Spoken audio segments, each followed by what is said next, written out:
नमस्कार. या व्हिडिओच्या माध्यमातून थेट मुद्द्याला हात घालतो. तो म्हणजे गेली काही दिवस मागच्या आठवड्यापासून जे काही बिंदास बाळा या चॅनलवर व्हिडिओ पडत आहेत. काय विषय आहे तो तुमच्या सर्वांपर्यंत आला आहे.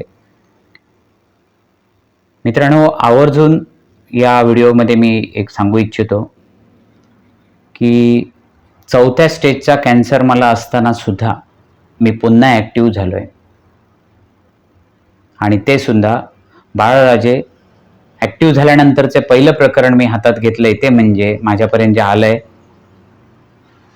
बाळराजे फायबर बोर्ड कारखान्याबद्दल. आज थेट मी नाव घेऊन बोलतो. त्या संदर्भात उपोषणाचं निवेदन सुद्धा मी सर्व यंत्रणांना मी दिलंय, जिल्हाधिकाऱ्यांना पण दिलंय.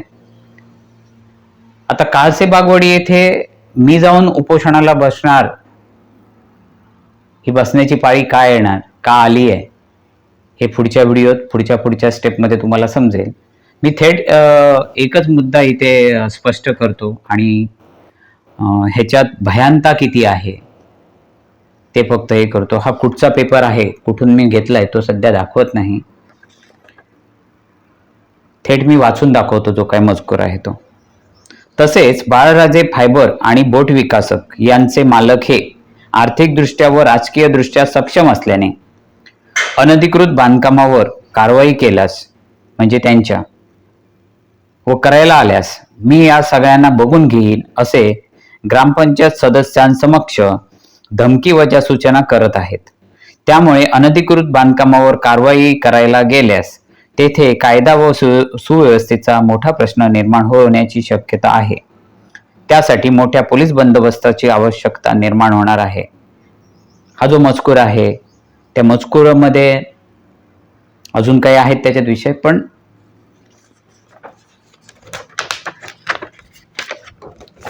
एवढाच मजकूर फक्त याच्यातला मी हायलाइटरने हायलाइट केलाय. तर ह्याच्यातली भयानता भीषणता एवढी आहे, ती खरी आहे की खोटी आहे याच्यासाठी मी खातरजमा निर्भीड पत्रकारितेच्या माध्यमातून खातरजमा केली. कोण सांगतोय म्हणून त्याच्यावर विश्वास न ठेवता पूर्णतः मी खातरजमा केली.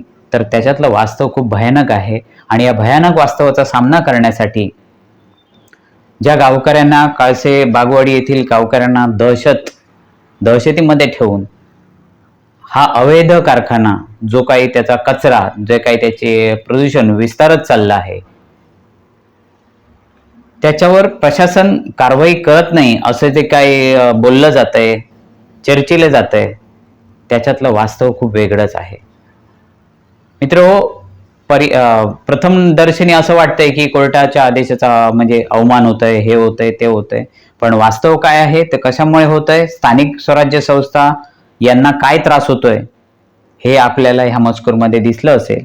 आणि मी त्या दिवशी एक आवाहन केलेलं की अमृत नार्वेकर हे एक पुढे आलेत त्या प्रकल्पाच्या विरोधात, तिथल्या प्रदूषणाच्या विरोधात. तर त्यांचा हा एकट्याचा लढा नाहीये, गावातल्यांनी पण साथ दिली पाहिजे. एकट्याने संघर्ष करणं ही सोपी गोष्ट राहिली नाही. आणि याच माझ्या आव्हानाला प्रतिसाद तेथील गावकऱ्यांनी दिला. आज थोडे आलेत, उद्या भविष्यात जास्त येतील अशी खात्री आहे. कारण मी जो काय भेटलो तो साधारण 150 लोकांपर्यंत मी 150 लोकांची भेट घेतली. त्या 150 लोकातलं काही जणांनी डेअरिंग जे केलं आणि जे वास्तव सांगितलं ते खूपच भयानक आहे.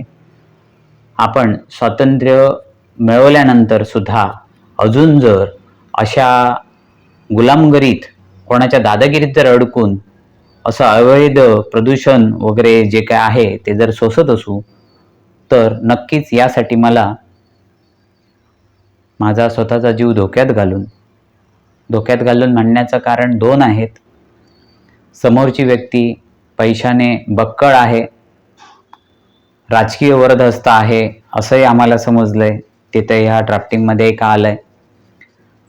दुसरं कारण आहे ते म्हणजे मला डॉक्टरांनी रेस्ट घ्यायला सांगितलेली आहे. उन्हात जायचं नाही, पूर्णतः काळजी घ्यायची. 4थ्या स्टेजचा कॅन्सर आहे.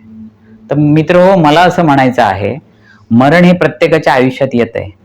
तर बाळाराणे कॅन्सरने मेला अशी बातमी होण्यापेक्षा बाळाराणे एखाद्या पर्यावरणाचा विषय हाताळता हाताळता गेला, मेला, संपणार तर नाही मी, माझ्यासारखे असे अनेक तयार होतील, घडतील.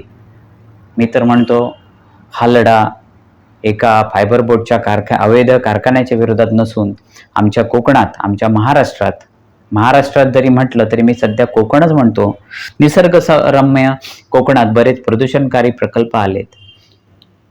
ज्यांना जगण्याची इच्छाच राहिली नाही, ज्यांना आत्महत्या करावीशी वाटते किंवा माझ्यासारखे कॅन्सरने पीडित आहेत, असे नाही येऊया ना आपण एकत्र. जाता जाता एक समस्या घेऊन जाऊया ना. प्रत्येकाने नाही म्हटलं तरी फुकापासरी असा जीव घालवण्यापेक्षा हा आपला जीव, हे आपलं जीवन आहे, ते सत्कारणी लावूया असं मी म्हणतोय. आणि हे जीवन सत्कारणी लावण्यासाठी कॅन्सरचं 4थी स्टेज असताना सुद्धा मी उपोषणाचं निवेदन दिलंय 9/4/2026 रोजी माननीय जिल्हाधिकारी आणि समस्त यंत्रणांना मी दिलंय. मुद्दा असा आहे, काळसे बागवाडी येथील प्रदूषणकारी अवैध प्रकल्पाच्या बाबतीत शासन विभागाच्या सर्व खात्यांचे लक्ष वेधून घेण्यासाठी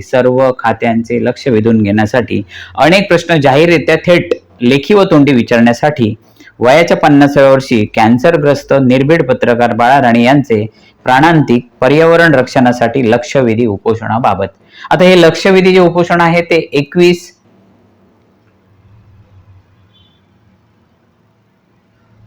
एप्रिल 2026 रोजी मी करतोय.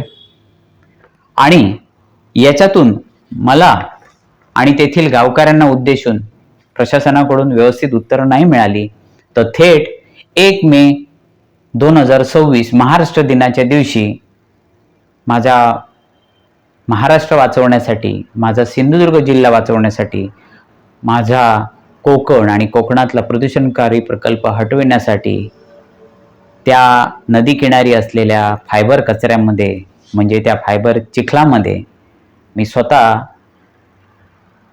बसणार आहे. माझ्यासोबत कोण येणार कोण नाही याचा विचार मी करणार नाही, पण माझ्यासोबत ईश्वरी शक्ती असेल, निसर्गाची मला साथ असेल एवढंच मला माहिती आहे. आणि हा लढा जरी त्या गावकऱ्यांचा असला तरी त्या गावकऱ्यांच्या लढ्यात कोण जर धमकीवजा इशारे जर देत असेल पैशाच्या ताकदीवर आणि राजकीय शक्तीच्या जोरावर, तर मी ती शक्ती आणि ती धमकी आणि ती दादागिरी एकट्याने हाणून पाडेन. प्रसंगी माझा प्राण गेला तरी चालेल. आणि माझा प्राण गेला तर त्या चिखलात, त्याच फायबरच्या चिखलात नदीकिनारीच माझं प्रेत पुरावं अशी या व्हिडिओच्या माध्यमातून इच्छा व्यक्त करतो. आणि उपोषण 21 तारीखचं माननीय जिल्हाधिकारी 21 एप्रिल 2026 रोजी माननीय जिल्हाधिकारी यांच्याकडे पहिलं होईल. ते लाक्षणिक असेल, लक्ष वेधून घेणार असेल, पत्रव्यवहारांची अपेक्षा असेल, म्हणजेच प्रश्नांची उत्तरं आम्हाला हवी आहेत, मला हवी आहेत, ती मनासारखी मिळाली नसतील तर थेट 1 मे महाराष्ट्र दिनाच्या दिवशी मी थेट काळसे बागवडी तालुका मालवण येथीलच्या फायबर मिश्रित चिखलात नदीकिनारी बसणार आहे. आणि मी तो प्रश्न संपवणार आहे तेथील गावकऱ्यांचा, प्रदूषणाचा, नाहीतर मी स्वतःला संपवून घेणार आहे उपोषणाच्या माध्यमातून, एवढंच मी सांगतो. एक चांगली गोष्ट झाली आहे ती म्हणजे आज तेथील लोक सकारात्मक झाले आहेत, आपल्यावरील अन्यायाला दाद मागण्यासाठी हळूहळू पुढे येत आहेत. पुढच्या व्हिडिओमध्ये ते कोणी आपल्या प्रतिक्रिया दिल्या आहेत आणि समोरचा कसा खोटा माणूस आहे, कशा खोट्या केसेसमध्ये अडकवण्याचा धमका देतो, मसल, मनी आणि पॉलिटिकल पॉवरचा कसा दुरुपयोग करतोय हे पुढच्या काळात तुम्हाला दिसेल. मी काळसे बागवाडी येथील ग्रामस्थांना एकच सांगतो की तुमच्या हद्दीत येऊन मी बसतोय. मी ग्रामपंचायत काळसे येथील सरपंच, ग्रामसेवक, तेथील बॉडी असेल, तेथली तलाठी असेल, स्थानिक स्वराज्य संस्थेचे जेवढे अधिकारी पदाधिकारी असतील त्यांना मी एकच सांगेल, माझा जर प्राण गेला तर तो व्यर्थ घालवू नका, सत्कारणी लावा आणि बाळराजे फायबर बोट तिथून हद्द पार करा, एवढंच मी सांगतो. आणि इथे मी थांबतो आणि आवर्जून सांगतो की गावकऱ्यांच्या काय समस्या आहेत, काय बोलले त्या प्रशासनाच्या, जिल्हाधिकारी यांच्या विभागाने, संबंधित प्रशासनाने, पोलिसांनी सर्व हा व्हिडिओ पाहावा असं आहे. आणि मी इथे थांबतोय. पुन्हा एकदा सांगतोय, प्रचंड वेदना आहेत. 4थ्या स्टेजचा कॅन्सर आहे. पण ह्या माझ्या कॅन्सरने फक्त मीच मरणार आहे. पण काळसे बागवाडी किंवा इतर ठिकाणी आमच्या कोकणात जे काही प्रदूषणकारी प्रकल्प आलेत आणि अवैधरित्या आणि वैधरित्या सुद्धा जे काय आहे चालू आहेत, त्यांना ते कितव्या स्टेजवर आहेत हे प्रत्येकाला माहिती आहे. प्रत्येकाने पुढे यावं आणि ह्याचा समूळ नायनाट केला पाहिजे, एवढंच मी सांगतो. आणि आमचा पर्यटन जिल्हा सिंधुदुर्ग याची ख्याती प्रदूषण जिल्हा म्हणून जी होते ती कुठेतरी बदल त्याच्यात झाला पाहिजे. आणि पर्यटन जिल्हा राहावा याच्यासाठी प्रत्येकानं आपल्या निसर्ग सौंदर्याचं, निसर्गसृष्टीचं आणि आपल्या संस्कृतीचं पालन केलं पाहिजे, एवढंच सांगतो आणि मी थांबतोय. भारत माता की जय. वंदे मातरम.